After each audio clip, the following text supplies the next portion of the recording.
Asyrafil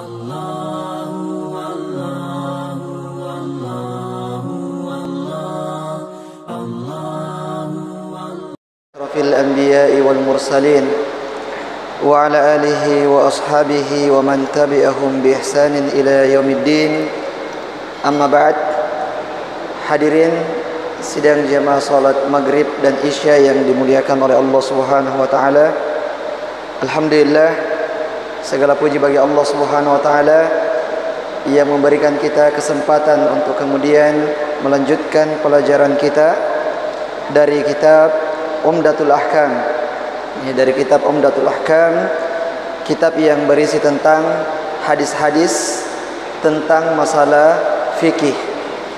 Dan jemaah yang dimuliakan oleh Allah Subhanahu wa taala, sangat bagus ya ketika kita bisa memiliki bukunya. Ya, paling minimal kita memiliki matannya. Jadi ada matannya, ada juga syarahnya. Matannya itu sekedar hadisnya saja. Adapun syarahnya yang ada penjelasan dari hadis tersebut. Ya, kita membeli matannya, kemudian ketika ada faedah dari hadis yang kita sampaikan, maka bisa ditulis di samping-sampingnya. Ya, supaya bisa kita memurajaahnya kembali ya kapanpun kita menginginkannya. Dan juga sangat bagus kalau kita menulis ya kapan kita mulainya, kapan kita mulai pelajaran kita ini, dan ya nanti kapan berakhir, supaya kita tahu ya berapa lama kita menyelesaikan buku ini. Apakah kita menyelesaikannya selama 1 tahun atau lebih dari 1 tahun. Dan ikhwah dan ya akhwat yang dimuliakan oleh Allah Subhanahu wa taala, buku ini sangat penting untuk kemudian kita mempelajarinya dari awal sampai akhir, karena dia berhubungan dengan ya seluruh masalah fikih atau kebanyakan masalah fikih. Dan masalah fikih itu secara umum kita bagi menjadi 2. Ada fikih ibadah, ada juga fikih muamalah. Selama ini yang sering kita dapatkan adalah pembahasan tentang fikih ibadah, mulai dari masalah taharah, salat, zakat, puasa, dan haji. Ya, fikih ibadah sampai ke masalah haji. Kemudian fikih yang kedua adalah fikih muamalah. Dan fikih muamalah ini yang tidak sering kita dengarkan, padahal dia merupakan sesuatu yang kita butuhkan di dalam kehidupan kita sehari-hari. Dan fikih muamalah ya masuk di dalamnya bab tentang jual beli, bab tentang nikah, ya hukum-hukum seputar masalah nikah, bab tentang talak. Ya, banyak orang yang menikah tapi tidak tahu hukum-hukum seputar masalah pernikahan dan juga masalah talak. Padahal ya kedua masalah ini, masalah nikah dan masalah talak, dia merupakan sesuatu yang sangat urgen, sesuatu yang sangat penting. Ya, karena dia merupakan sebuah ibadah yang panjang, durasinya sangat panjang, sehingga ya sangat penting untuk kemudian kita mengetahui kedua bab tersebut, bab tentang nikah dan juga bab tentang talak, ya terutama juga bagi yang belum menikah. Kemudian masuk juga di dalamnya adalah bab tentang warisan, jihad, dan peradilan dan sebagainya. Yang dimana secara umum fikih muamalah itu ya tidak banyak kita dengarkan, tidak sering kita dapatkan, sehingga sekali lagi kami katakan bahwasanya ya kita sangat membutuhkan untuk kemudian bisa menyelesaikan buku ini dari awal sampai akhir, dan pembahasan kita bisa ya lengkap ya, supaya apa yang kita butuhkan tentang fikih, baik fikih ibadah maupun fikih muamalah, ya bisa kita dapatkan dengan baik. Taib, jamaah yang dimuliakan oleh Allah Subhanahu wa taala, ya, dan kita juga berdoa kepada Allah Subhanahu wa taala supaya Allah Subhanahu wa taala mengajari kita ilmu yang bermanfaat. Allahumma 'allimna bima yanfa'una. Ya Allah, ya ajarkanlah kepada kami ilmu yang bermanfaat.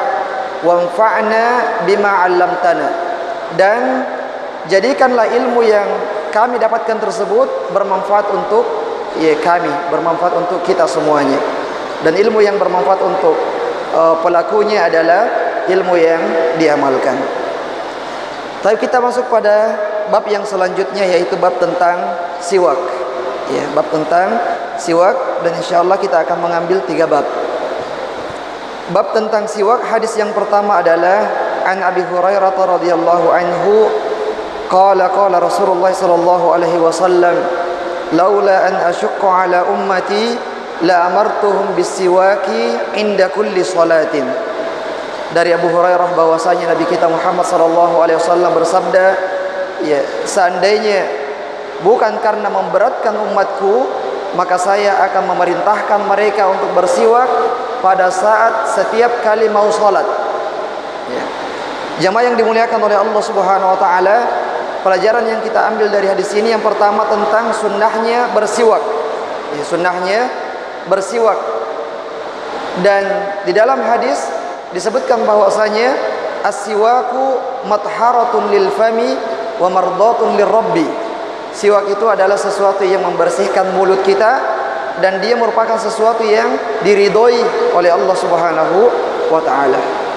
Dan sebagaimana fatwa dari Syekh Muhammad bin Shalih Al-Utsaimin, beliau mengatakan bahwasanya ya, ketika ditanya tentang hukum gosok gigi apakah sama dengan hukumnya bersiwak, maka beliau mengatakan bahwasanya hukumnya sama, dalam artian sama-sama mendapatkan pahala. Ya, ketika seseorang gosok gigi, sikat gigi dengan niat itu merupakan sebuah ibadah, maka dia akan mendapatkan pahala dari Allah Subhanahu wa taala sebagaimana orang yang bersiwak.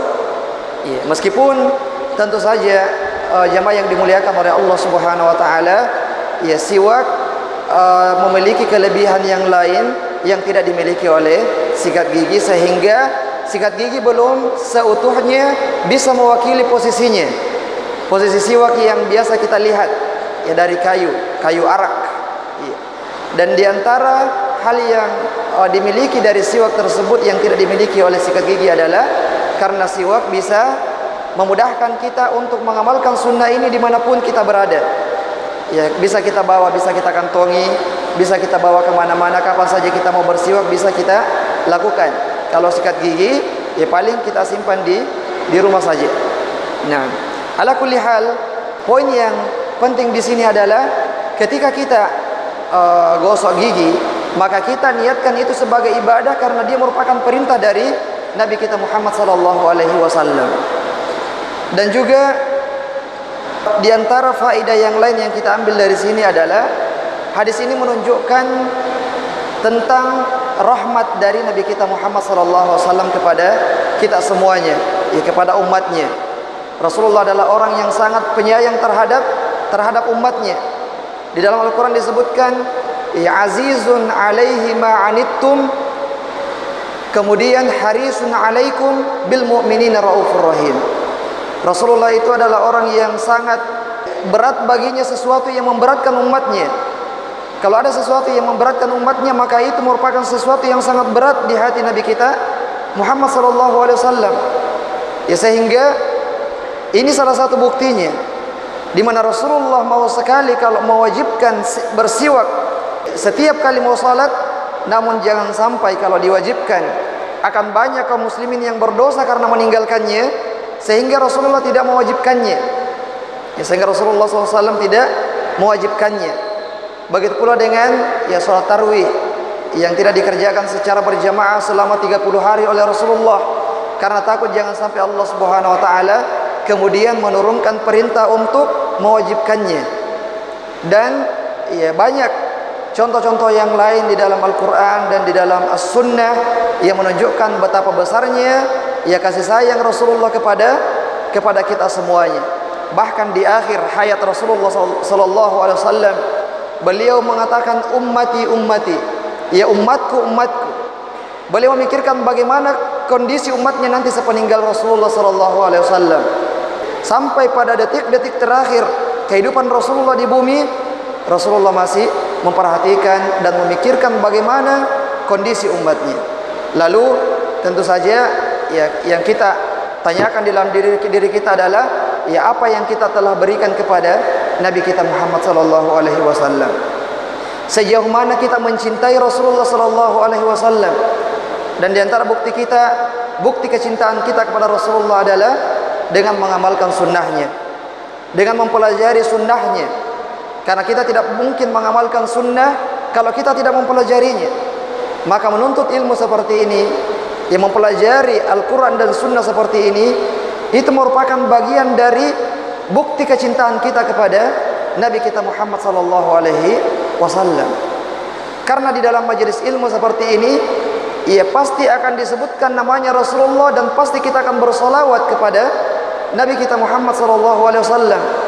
Sementara orang yang bersolawat kepada Rasulullah, man shalla alayya salatan wahidan sallallahu alaihi biha asyran. Orang yang bersolawat kepada aku sebanyak 1 kali, maka Allah akan bersolawat kepadanya sebanyak 10 kali.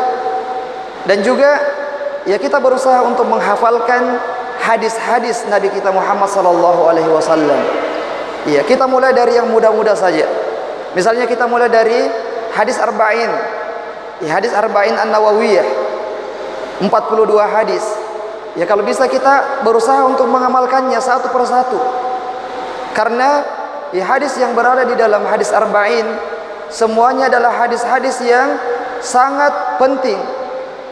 Dan Imam Nawawi rahimahullahu taala sengaja mengarang sebuah buku ya, yang kecil ya, dirangkumkan di dalamnya hadis-hadis yang memang sangat penting di dalam kehidupan kita sehari-hari. Sehingga ya kalau kita belum mampu untuk menghafalkannya, maka paling minimal kita sudah mengkhatamkan isinya dan memahami maknanya sebagai dasar bagi kita di dalam kehidupan kita sehari-hari di kehidupan dunia ini. Kemudian jemaah yang dimuliakan oleh Allah Subhanahu wa taala, ya dari hadis ini juga ya ada sebuah kaidah usul fikih. Ya, kaidah usul fikih di mana hukum asal dari perintah itu adalah wajib. Ya, hukum asal dari sebuah perintah adalah wajib. Dan di sini ya dikatakan laula an asyqa ala ummati la amartuhum bisiwak. Kalau bukan karena tidak mau memberatkan umatku, maka saya akan perintahkan. Di sini kita pahami artinya siwak itu tidak diperintahkan. Tapi kenapa dikatakan sunnah? Karena yang dimaksud dalam hadis ini adalah saya la amartuhum, saya akan perintahkan mereka dengan perintah wajib. Karena perintah ada 2. Perintah kadang bermakna wajib, kadang bermakna sunnah. Dan yang dimaksud di sini adalah la amartuhum amro ijabin. Maka saya akan perintahkan mereka dengan perintah kewajiban. Ya, tapi ya makna ini terhapus, tidak disebutkan. Dan maknanya di sini adalah ya saya memerintahkan mereka dengan perintah an-nadab. Walakinni amartuhum amro nadbin.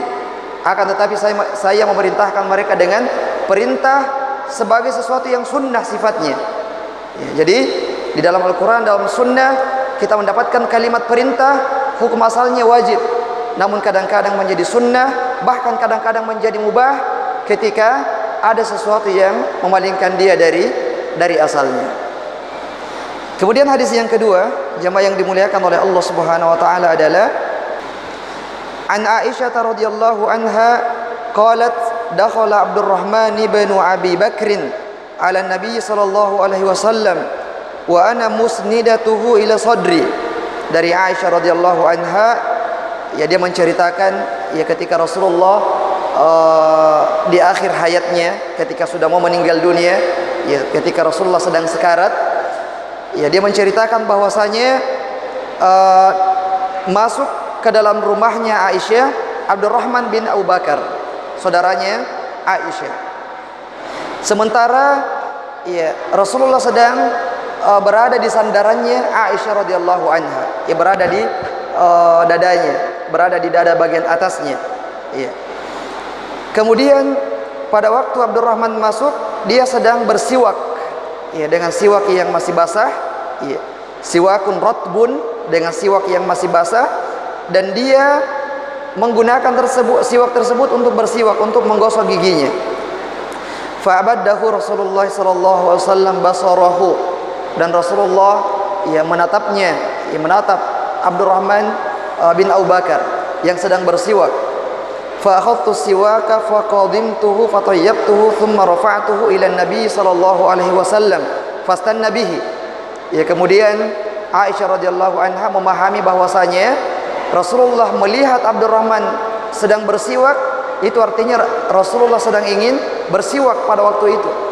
Maka dia pun meminta dari saudaranya siwak yang digunakannya tersebut, kemudian dia membersihkannya dan dilembutkan kembali dengan menggunakan giginya.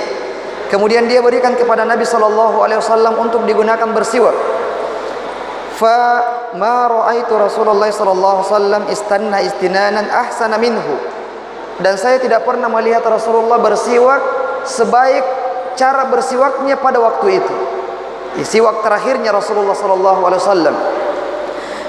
Fama ada an faragha Rasulullah rafa'a yadahu aw isba'ahu thumma qala fi rafiqil a'la. Dan belum lama Rasulullah bersiwak, kemudian Rasulullah mengangkat tangannya, mengangkat jarinya ke langit dan mengatakan fi rafiqil a'la, saya memilih bersama orang-orang yang di atas. Fi rafiqil a'la, bersama dengan para orang-orang yang soleh, orang-orang siddiq, para siddiq, para anbiya, para nabi, dan juga para syuhada. Mereka itu adalah ar-rafiqul a'la yang disebutkan di dalam hadis ini. Rasulullah menyebutkannya sebanyak 3 kali. Kemudian summa qada, kemudian setelah itu Rasulullah SAW meninggal dunia. Wa kanat taqul mata baina hakinati wa dzakinati. Dan Aisyah mengatakan Rasulullah meninggal sementara beliau sandar di dada saya. Ya, jemaah sekalian yang dimuliakan oleh Allah Subhanahu wa taala, dari hadis ini menunjukkan keutamaan dari Aisyah radhiyallahu anha, di mana Rasulullah sallallahu alaihi wasallam sangat mencintai Aisyah radhiyallahu anha, dan satu-satunya gadis yang dinikahi oleh Rasulullah sallallahu alaihi wasallam adalah Aisyah radhiyallahu anha. Dan orang yang paling dicintai oleh Rasulullah sallallahu alaihi wasallam di antara semua manusia adalah Aisyah radhiyallahu anha. Yang ketika datang seseorang bertanya, seorang sahabat yang merasa selama ini dia selalu diperhatikan oleh Rasulullah SAW, sehingga dia merasa bahwasanya dialah orang yang paling dicintai oleh Nabi SAW, sehingga dia mau memastikan kesimpulannya ini kepada Nabi SAW dan bertanya, wahai Rasulullah, man ahabbun nasi ilaik, wahai Rasulullah, siapakah orang yang paling kamu cintai? Rasulullah mengatakan Aisyah, orang yang paling saya cintai adalah Aisyah. Kemudian dia mengatakan minar rijal, wahai Rasulullah, dari kalangan laki-laki, wahai Rasulullah. Rasul mengatakan abuha, bapaknya Aisyah, yaitu Abu Bakar As-Siddiq. Kemudian bertanya lagi, kemudian siapa lagi, wahai Rasulullah? Umar bin Khattab. Dan disebutkan banyak nama, belum disebutkan namanya, karena sudah malu, padahal dia sudah menganggap ini mungkin nama aku nomor 2, tapi ternyata belum disebutkan namanya. Akhirnya dia sudah menyetopkan lagi pertanyaannya, yang artinya Rasulullah SAW itu memberikan perhatian kepada sahabatnya semuanya, sehingga masing-masing mereka menganggap bahwasanya dialah orang yang paling dicintai oleh Nabi kita Muhammad SAW. Dan ini merupakan diantara keutamaan Aisyah radhiyallahu anha, karena Rasulullah meninggal di rumahnya. Rasulullah meninggal di rumahnya. Dan diantara keutamaan yang lain adalah sebagaimana yang disebutkan di dalam hadis ini, karena dan Aisyah juga menyebutkannya, dia mengatakan inna min ni'amillahi alayya anna Rasulullah tuwfiya fi baiti wa fi yaumi wa baina sahri wa nahri wa anna Allah jama'a baina riqi wa riqihi inda mautihi. Aisyah mengatakan dengan penuh kebanggaan bahwasanya di antara nikmat yang Allah berikan kepada saya adalah karena air liurnya bercampur dengan air liurnya Nabi sallallahu alaihi wasallam sebelum Rasulullah meninggal dunia. Ketika dia mengambil siwak tersebut dan membersihkannya, menggigitnya, kemudian melembutkannya, kemudian diberikan kepada Nabi sallallahu alaihi wasallam. Dan ini keutamaan yang tidak dimiliki oleh istri-istri Nabi sallallahu alaihi wasallam yang lainnya. Dan banyak sekali keutamaan dari Aisyah radhiyallahu anha. Kalau kita membahas, maka itu adalah pembahasan yang sangat panjang. Kemudian jemaah yang dimuliakan oleh Allah Subhanahu wa taala, faedah yang lain dari hadis ini adalah bahwasanya para nabi itu ya diberikan pilihan oleh Allah Subhanahu wa taala sebelum mereka meninggal dunia. Ya, sebelum dicabut nyawanya diberikan pilihan. Apakah memilih dunia, diberikan tambahan umur, ya diperpanjang umurnya, ataukah mereka memilih akhirat? Artinya diwafatkan kemudian berpindah ke alam yang lain, yaitu alam akhirat. Dan Rasulullah di sini ketika mengatakan mengangkat tangannya ke langit dan mengatakan fir rafiqil a'la, para ulama mengatakan pada waktu itu Rasulullah sedang khuyyira, sedang diberikan pilihan. Apakah Rasulullah memilih untuk tinggal lama-lama lagi di dunia, atau kemudian dicabut nyawanya dan berpindah ke alam yang lain? Dan Rasulullah mengatakan fir rafiqil a'la. Ya, Rasulullah memilih ya untuk diwafatkan dan berpindah ke alam akhirat bersama ya orang-orang yang saleh, para nabi dan yang lainnya. Sebagaimana disebutkan oleh Aisyah radhiyallahu taala anha dalam sebuah hadis, kuntu asma'u annahu lan yamuta nabiyyun hatta yukhayyaru baina dunya wal akhirah. Saya pernah mendengarkan bahwasanya tidak ada seorang pun nabi yang diutus oleh Allah Subhanahu wa taala ketika mereka mau meninggal dunia kecuali diberikan pilihan. Masih mau tinggal lama-lama atau dicabut nyawanya. Dan ini diberikan kepada para nabi-nabi saja dan tidak diberikan kepada selainnya. Ya, kalau diberikan kepada selainnya, ya mungkin rata-rata memilih ya kasih tambah lagi. Ya, paling tidak untuk beristighfar saja. Ya, tambah lagi untuk bertaubat. Ya, tapi ya ini merupakan kekhususan bagi nabi-nabi Allah Subhanahu wa taala yang memang sudah diampuni dosa-dosanya. Ya, kalaupun diberikan tambahan umur untuk beristighfar, ya dosa-dosanya sudah diampuni oleh Allah Subhanahu wa taala. Beda dengan kita yang ya tidak ada jaminan. Tidak ada jaminan apakah dosa-dosa kita diampuni ataukah tidak diampuni oleh Allah Subhanahu wa taala. Ya, kemudian hadis yang selanjutnya atau bab yang selanjutnya adalah babul mashi alal khuffaini. Bab tentang mengusap sepatu. Ya, mengusap sepatu. Anil Mughirah bin Syu'bah radhiyallahu anhu qala kuntu ma'an nabi sallallahu alaihi wasallam fi safarin fa hawaitu li anzi'a khuffaihi faqala da'huma fa inni adkhaltuhuma tahirataini famasaha alaihima. Dari Mughirah bin Syu'bah, dia mengatakan bahwasanya dalam sebuah safar dia bersama dengan Rasulullah sallallahu alaihi wasallam. Pada saat masuk waktu salat, sahabat ini mau membukakan sepatunya Nabi sallallahu alaihi wasallam. Kemudian Nabi mengatakan da'huma, ya biarkan dia, jangan dilepaskan, karena saya memasukkan keduanya atau memakainya dalam kondisi saya sudah bersuci. Kemudian Rasulullah berwudu dan pada saat sampai di kaki Rasulullah hanya mengusap sepatunya dan tidak dicuci. Jemaah yang dimuliakan oleh Allah Subhanahu wa taala, pelajaran dari hadis ini ya, yang pertama adalah tentang kecintaan para sahabat kepada Nabi sallallahu alaihi wasallam. Dan mereka adalah orang yang sangat menginginkan kalau mereka lah yang menunaikan kebutuhan-kebutuhan Nabi sallallahu alaihi wasallam. Dan mereka ya akan menganggap itu sebagai sebuah kehormatan kalau mereka berhasil untuk berkhidmat kepada Nabi kita Muhammad sallallahu alaihi wasallam. Melepaskan sepatu itu bukan perkara yang susah, gampang sekali kita melepaskan sepatu. Namun sahabat ini, ya dia mau mendapatkan kemuliaan dengan cara melepaskan sepatunya Nabi sallallahu alaihi wasallam, mau berkhidmat kepada Nabi sallallahu alaihi wasallam. Begitu pula dengan para sahabiyat, ya meskipun mereka adalah perempuan, tapi mereka juga tidak mau ketinggalan untuk ya berkhidmat kepada Nabi kita Muhammad sallallahu alaihi wasallam, seperti ibunya Anas bin Malik yang menghibahkan anaknya, silahkan wahai Rasulullah, saya punya anak yang insya Allah bisa membantumu, ya sehingga dijadikan sebagai ya pembantunya Rasulullah sallallahu alaihi wasallam. Dan di dalam perjanjian Hudaybiyah, ketika ada negosiasi antara kaum muslimin dengan orang-orang musyrik, datanglah utusan dari orang-orang musyrik ya kepada Nabi sallallahu alaihi wasallam. Dan dia melihat bagaimana kecintaan para sahabat Nabi kepada Rasulullah sallallahu alaihi wasallam.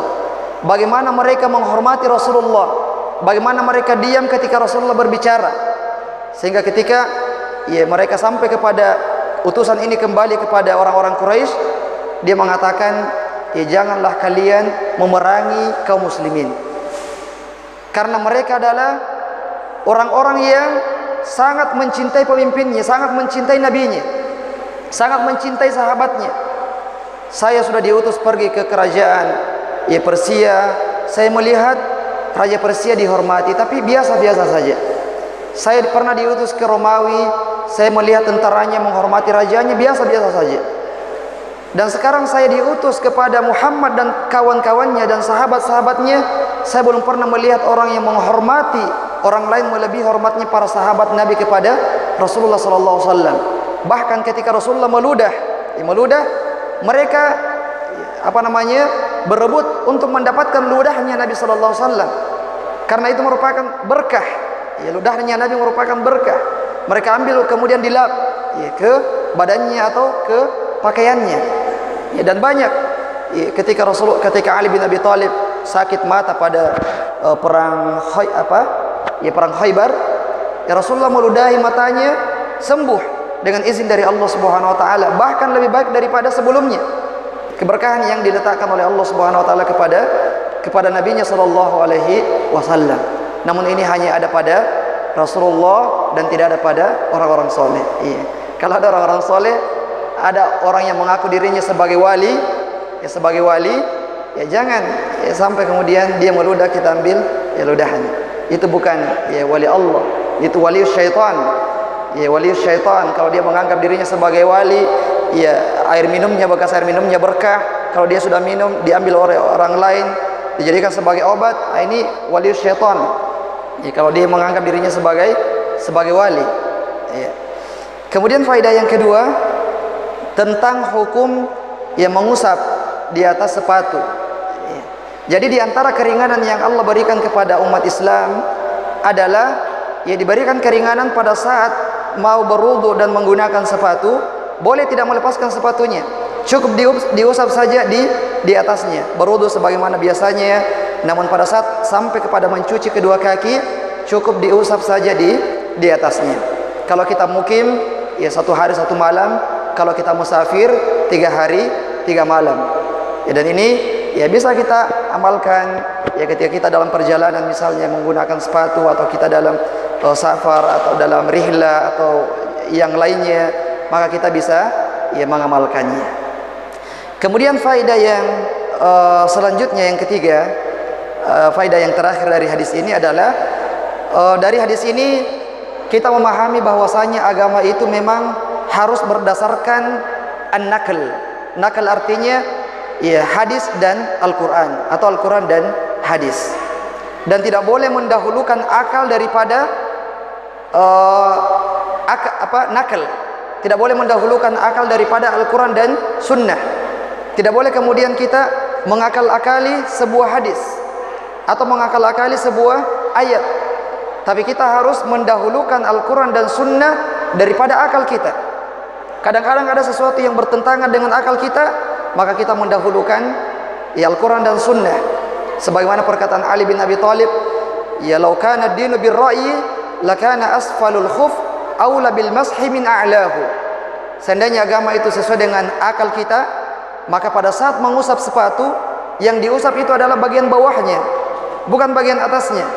Karena pada saat kita berjalan, yang kotor adalah bagian bawahnya dan bukan bagian atasnya. Dan dari sini juga kita mengambil faedah bahwasanya sendal yang kita gunakan berjalan atau sepatu yang kita gunakan berjalan, maka hukum asalnya dia adalah tahir, suci. Misalnya kita mau sholat dengan menggunakan sendal, dan ini boleh. Rasulullah sholat menggunakan sendal, maka hukum asal dari sendal yang kita gunakan itu adalah suci. Dan kita menghilangkan was-was, jangan sampai kita sudah pernah menginjak najis, jangan sampai kita sudah menginjak kotoran dan sebagainya. Kita hilangkan itu, dan hukum asalnya adalah tahir. Bahkan seorang sahabiyah pernah bertanya kepada Rasulullah SAW, "Wahai Rasulullah, inna dhaili tawil," sesungguhnya pakaian saya itu panjang. ya, sampai kalau saya berjalan terseret di tanah, ya. Dan saya tidak tahu, mungkin saja pada saat saya menyeret tanah ada najis yang ikut terseret. Apakah pakaian yang saya gunakan itu najis dan tidak boleh saya gunakan sholat?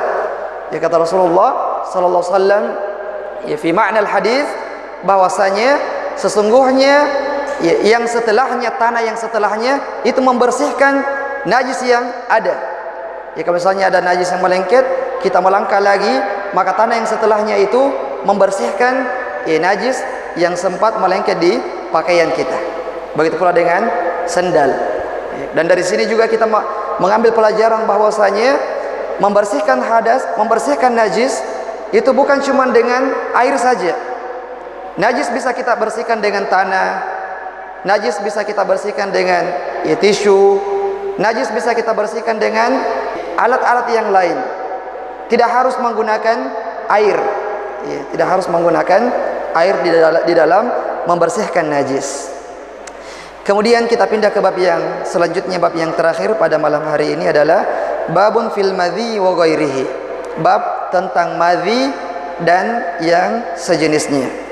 An Ali bin Abi Thalib radhiyallahu anhu qala kuntu rajulan madza'an fastahyaitu an as'ala Rasulullah sallallahu alaihi wasallam li makan ibnatihi famartu al-Miqdad bin al-Aswad fasa'alahu faqala yaksilu dzakarahu wa yatawadda.